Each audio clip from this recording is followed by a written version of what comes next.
Hi guys, my name is Elsie, My name is JT. and welcome to episode 9 of the F1 Debate Show. Now, in this episode, we're going to be talking about the testing of the Red Bull canopy at this weekend's Russian Grand Prix.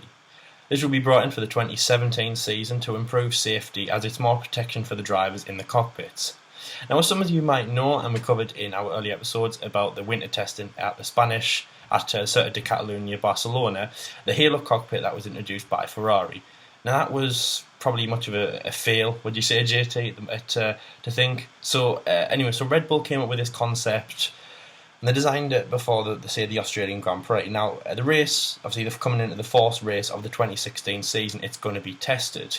Now, it's not a closed cockpit. It's a windscreen, a full windscreen around the driver's cockpit, and I have mixed feelings about it. So, in this episode of the F1 Debate Show, we're going to go into detail about what we think of it. Now, I don't really know where I stand, but maybe it's not the way forward. Now, the reason that it was brought about was after the passing of the late Jules Bianchi last year in July.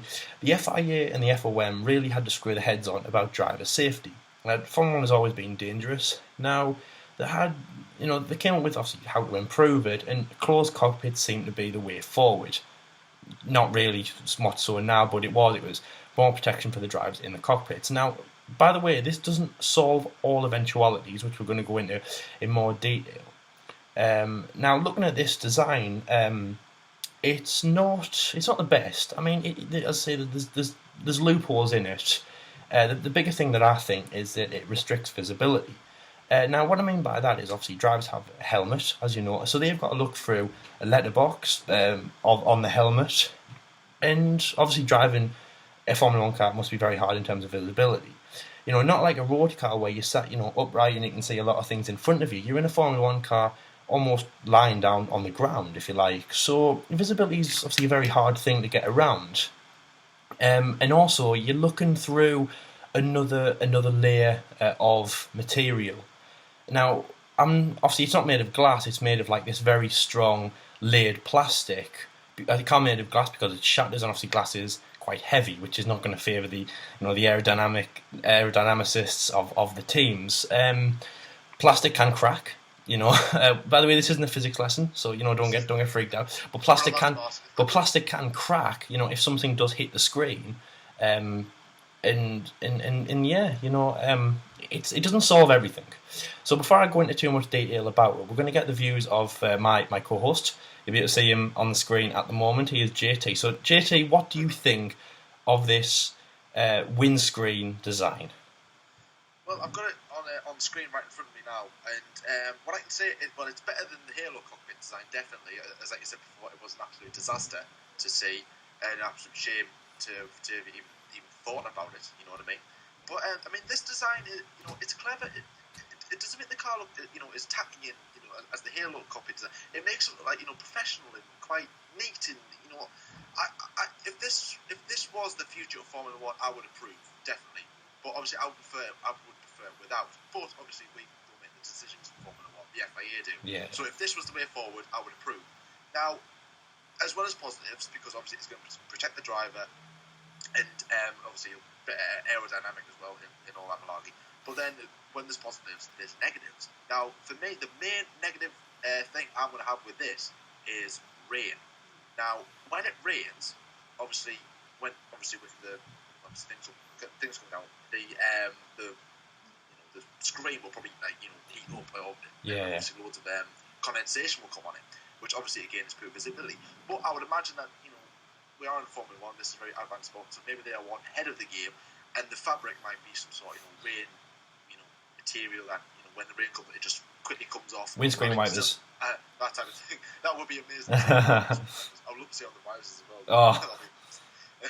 But yeah, I mean, I obviously, surely they would have thought about it.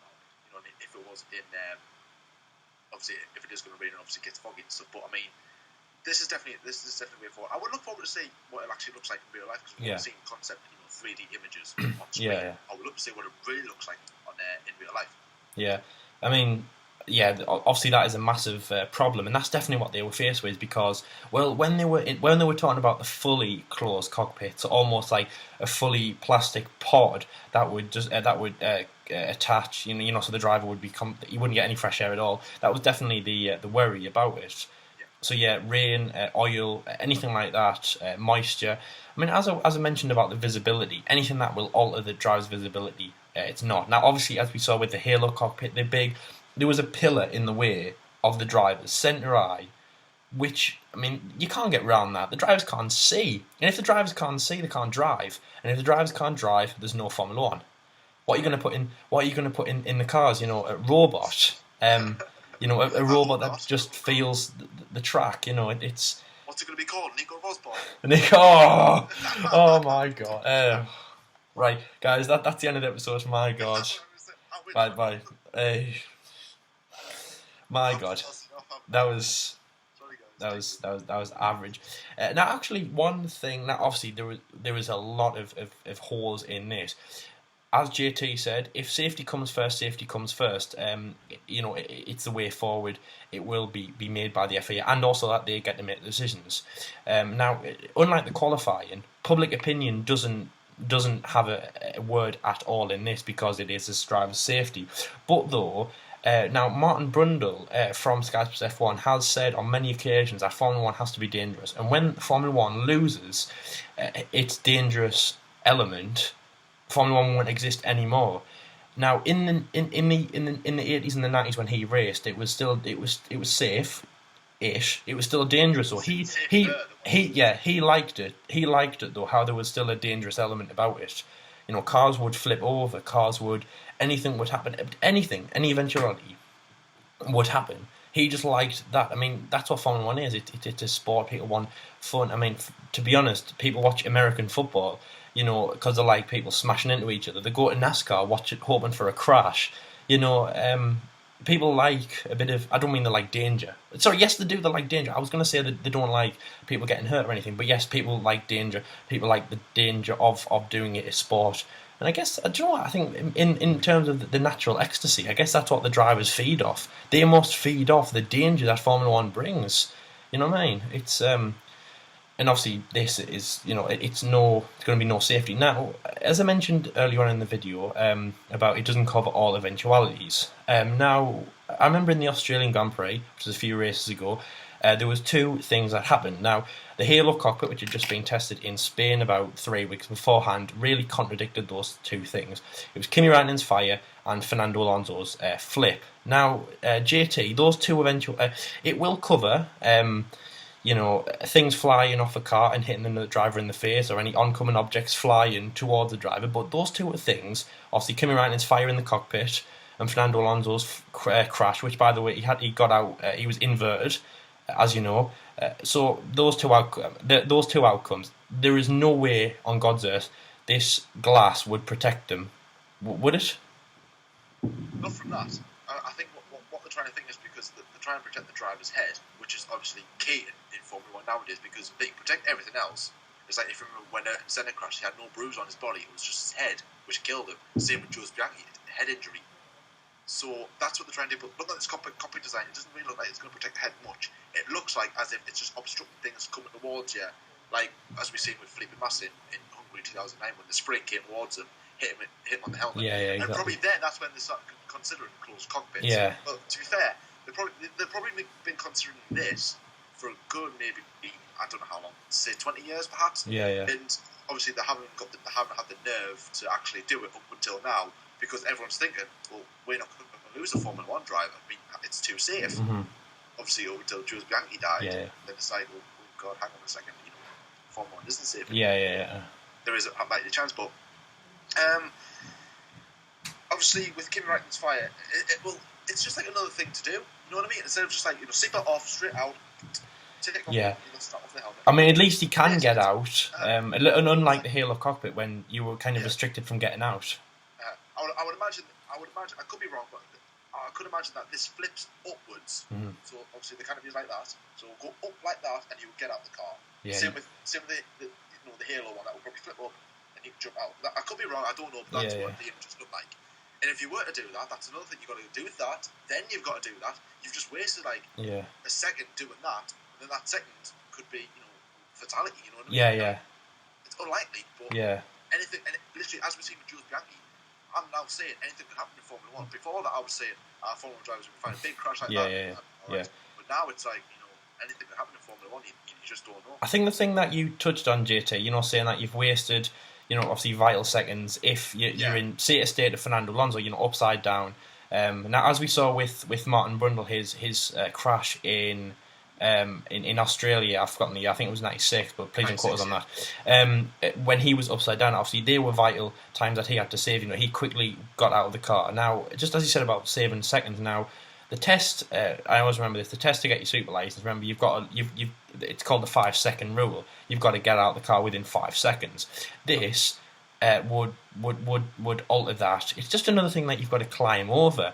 It's almost like when you think, so picture with us, when the drivers pull up in Parc Fermé, when they've won the race or whatever, and when they do, the things that they do, and obviously they remove the six seat belts that they're wearing, they take off the steering wheel, they remove the hands equipment, like the padding around there and the thing at the back, and they get out, put that back, get out, celebrate, stand on the car sometimes, celebrate, and then put it all back in, as Parc Fermé rules. Now, if this was if the helicopter was in, it would be amusing because the drivers would almost have to have another layer of something to climb out of. I could almost see them tripping over as they get out, the foot getting caught in the halo cockpit and them falling flat on their face. Exactly. I mean, this is definitely obstructing them. It is. If the car were to flip over and stay that way, like we seen with Fernando Alonso, obviously, as we've seen with Mark Webber's crash, when he went up in the air, the car came back down, but then obviously it reacted by bouncing. So what about if it breaks?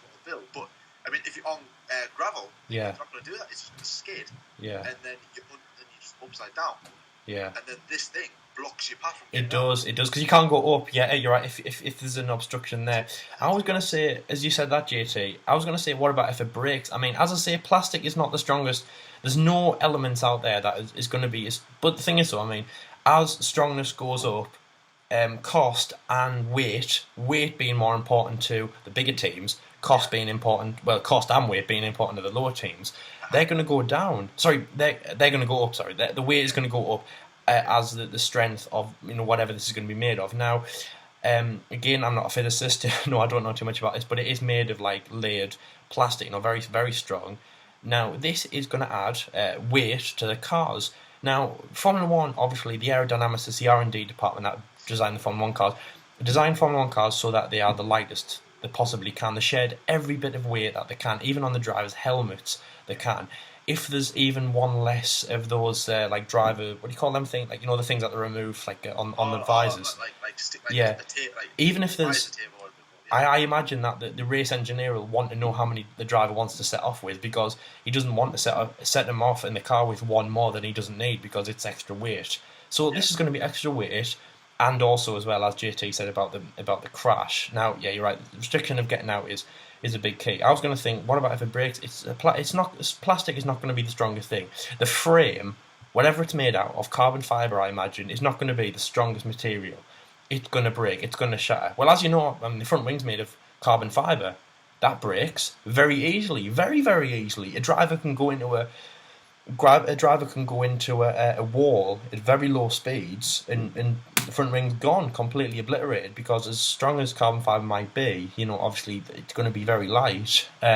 So, I mean, okay, one point that I want to go back to that JT said, which is about Felipe Massa's crash in 2009 in Hungary. Now, that was unbelievably bad, because he was hit unconscious by a screwdriver that came off the car in front. He then just went straight into the wall, foot on the throttle, and then bang into the wall. Very bad for him. It didn't return until Brazil, which is the final race of that year. And this, I mean, do you know what? Does it really stop it? Because, as you know, the helmets are made so strong. So the helmet obviously saved his life, but the speed of the car, that screwdriver hit him at about 200 miles an hour, JT. I know for a fact that if I throw a screwdriver 200 miles an hour, which, by the way, I can't, but a screwdriver hitting plastic, even if it's that thick, at 200 miles an hour, there's all too big of a chance that is going to break. It's either going to shatter, crack, even a tiny little crack, because a crack, as you know, obviously will make the chance of it shattering, the chance of it breaking, just that's going to happen, and also it'll restrict visibility. There's so many holes in this. I think that they've got to take into this consideration all, because I think at the moment when they're talking about this canopy, now it hasn't been released when they're going to test it. I imagine just during Friday practice or Saturday practice. Chris Horner said to Sky Sports or whoever that there is every possibility that they could test it in P1 in Russia on Saturday. Friday or practice 1. But that's the likely chance where they're going to test it. Whether they will or not, because obviously you'll need to do tests. FIA standard regulations and all that stuff to go through yet. But I mean, as of yet, we don't know if it's officially confirmed yet. But there is a likely chance, probably a good chance that it will be tested in P1 at the Russian Grand Prix. Yeah. The last thing that I want to mention is, on a Formula 1 car, you know that the front wing is removable. It's interchangeable in pit stops. Obviously, the rear wing isn't, and anything else isn't. If the side pods get damaged, if the rear wing gets damaged, you have to box the car. So in this scenario, what happens, JT, if something hits the screen, there's a crack, or as you said about moisture or condensation, if anything, I mean, oil, that's almost impossible to remove. Even if it's like a sliding design like they have on the camera, on the onboard cameras. It's designed to wash away material that gets on it. So what happens if there's something on the on the windscreen, which means it restricts the driver's visibility? Does that mean they get on the radio, complain? Does that mean they're told to box to retire, or do you think they'll come up with a way to replace it mid pit stop? Do you think they'll have another canopy? So obviously when you see a driver coming in now, they replace the front wing. Do you think they'll have another few pit crew that'll replace the canopy as well, or do you think it will be a box to retire? I mean, possibly. I mean, obviously, as I said, I don't know what the actual design, whether it's just going to be like that or if it's going to flip up. And if it flips up, it's going to take even longer, and it's going to be very, very awkward to change. But if it's just the same, it will be removable. Just probably unbolt some screws, remove it, and put it in for another one. I think from the pictures, it's bolted into the car. Yeah, but the other thing it's going to be is cost to make these. Because I'm not going to be cheap. I mean, like some Mercedes, Ferrari, Red Bull, and all that are going to be fine. But your Manas, your Saubers, your Renaults, are they going to actually afford this? Or is the FIA going to say, look, we'll provide it for you because you need it? Oh, I don't think so. Reasons, you know what I mean? But if the bigger teams can afford it and the littler teams can't, and something happens to that, say for example, Pascal Wehrlein has a massive crash and he's in serious condition, and if this canopy concept was on, which could have prevented it, what's going to happen then?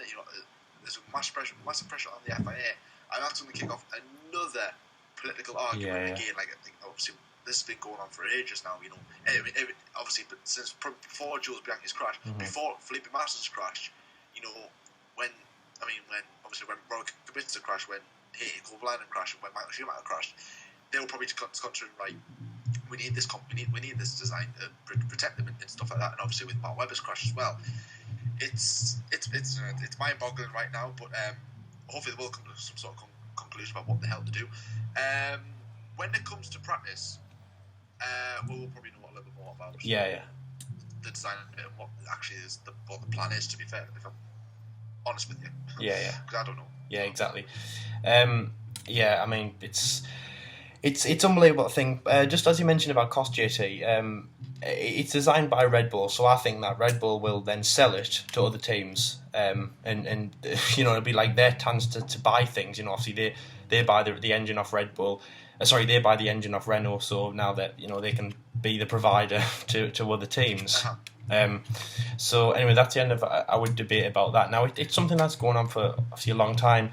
I can't wait to see what it looks like in Russia. My advice is that my opinion is that it's not going to look good. And also, as JT said, there's other things that could kick this off. As he said about if it doesn't prevent a driver injury, which, by the way, it will only stop in the case of Felipe Massa. Let's say that's about 10%. That's like a 10% chance that would happen.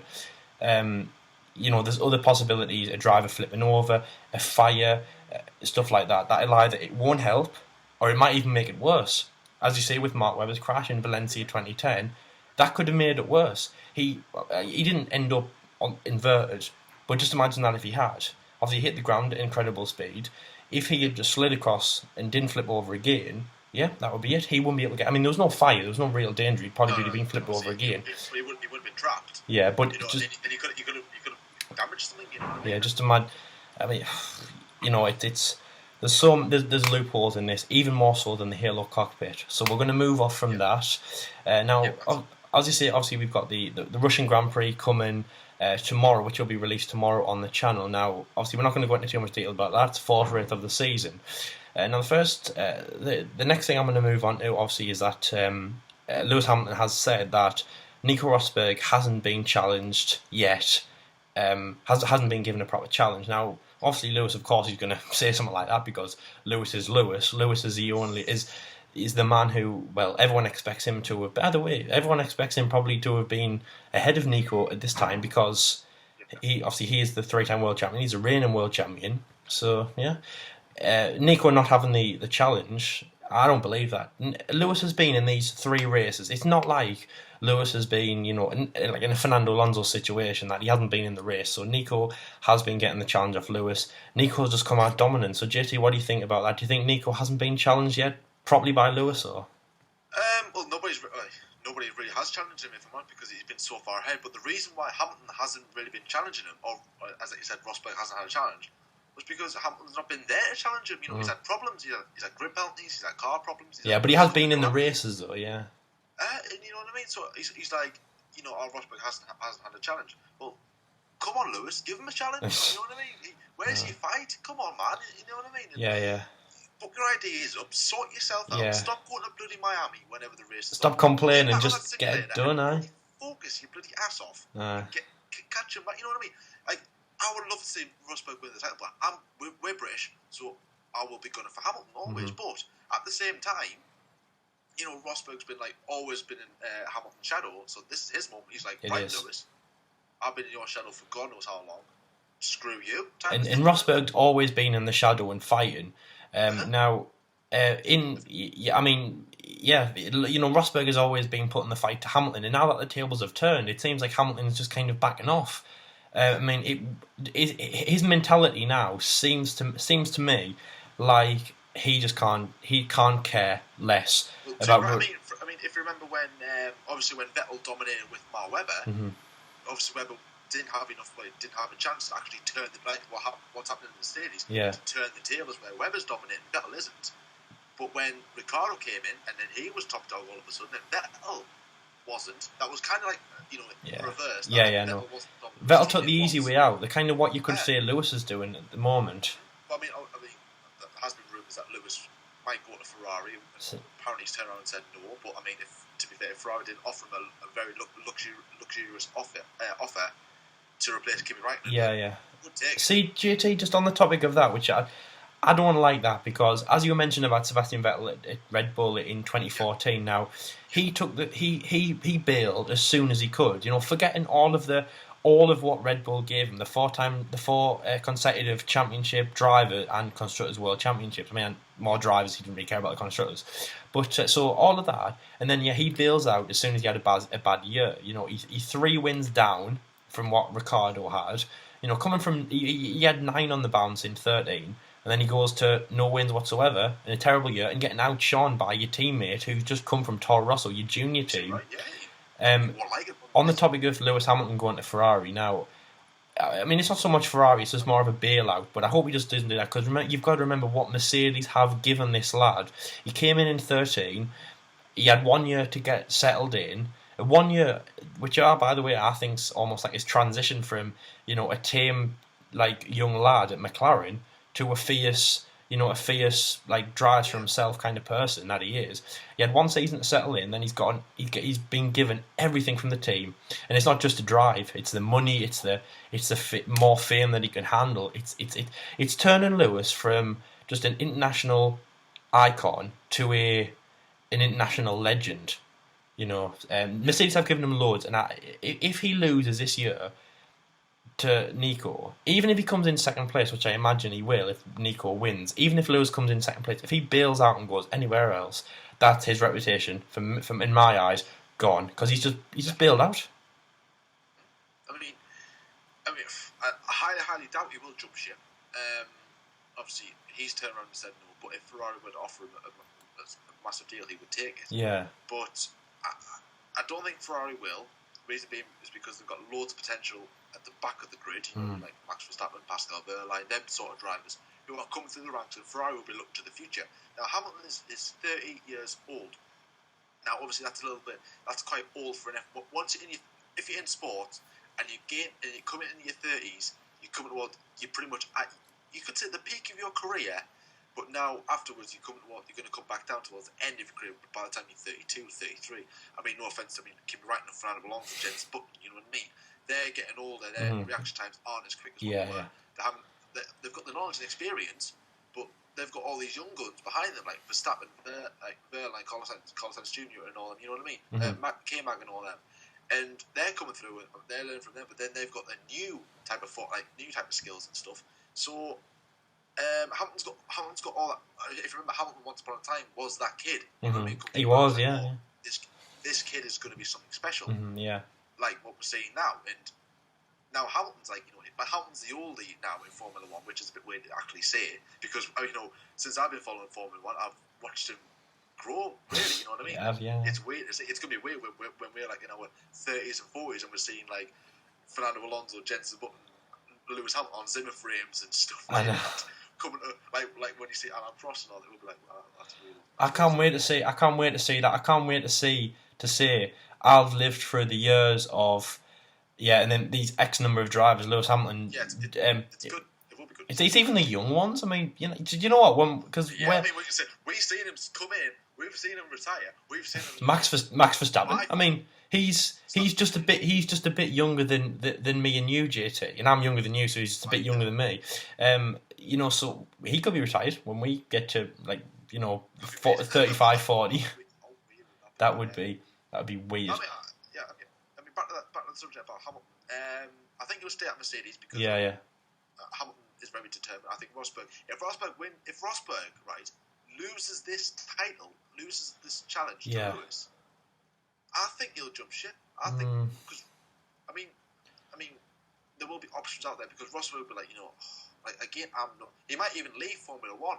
Which go. I mean, look at what Mark Webber's doing in the endurance championships. He might jump ship and go to DDM in Germany and stuff like that, a bit like what Paul di Resta did.